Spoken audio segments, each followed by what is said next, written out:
The werewolf trembled all over, unable to imagine in his wildest dreams that the trash protagonist he had personally betrayed and ruthlessly humiliated 3 years ago would now reappear in the world with a terrifying level of 9,999. What shattered him even more deeply was the sight of an entire 1,000- level kingdom standing behind the protagonist where countless 1,000- level powerhouses roamed, and even several terrifying beings matched the protagonist's level. Still, I prefer your arrogant and rebellious look from the first episode. This extreme despair made the werewolf painfully clear the monster before him was precisely forged by their own betrayal back then. Yet, just a month ago, the werewolf was still enjoying the dividends brought by that betrayal. This werewolf, who had clawed his way out of the slums, was appointed by the human High Com, and as the next heir simply because he participated in the mission to eliminate the protagonist.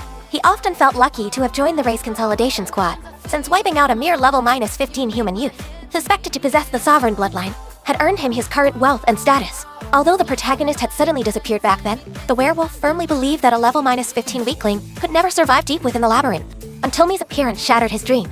This woman, who claimed absolute loyalty to the protagonist and brought 3 gold bars as payment, requested the werewolf to take her to the place where the protagonist last vanished. Despite suspecting it might be a trap, the werewolf, looking at the seemingly fragile human woman before him, was ultimately overcome by greed. He pretended to be loyal and caring, claiming the protagonist was his important good brother, but inwardly he was plotting how to kill her once they reached their destination.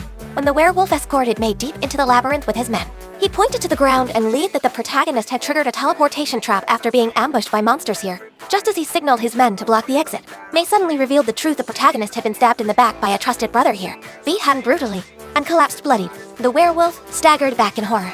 These details should have been known only to those involved in the operation and the high command of the 8 nations. He harshly questioned Mi's identity, suspecting she was a spy from another race. May responded with a disdainful smile, swearing her loyalty solely to the protagonist. When she unleashed her imposing aura, the werewolf felt an instinctive fear because of a mere human woman. At the moment May was about to strike, the protagonist stepped out from the shadows and stopped her. Seeing the boy who should have been dead, the werewolf was speechless with shock.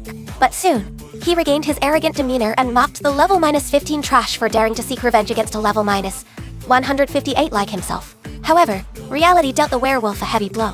His subordinates were no match for May, and the 500- level beasts he proudly commanded were instantly slain by the protagonist, some 9,000- level primordial beasts without even a breath. When the werewolf knelt and begged for mercy, blaming the state and his underlings, the protagonist merely looked at him coldly.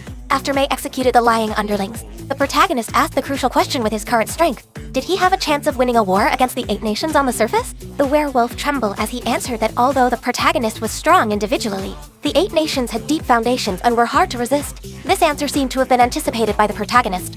He activated spatial transfer and brought the werewolf to the Revenge Kingdom he had built over 3 years. Facing the overwhelming presence of countless powerful beings, the werewolf was utterly speechless. これが3年間で揃えた僕の力だ。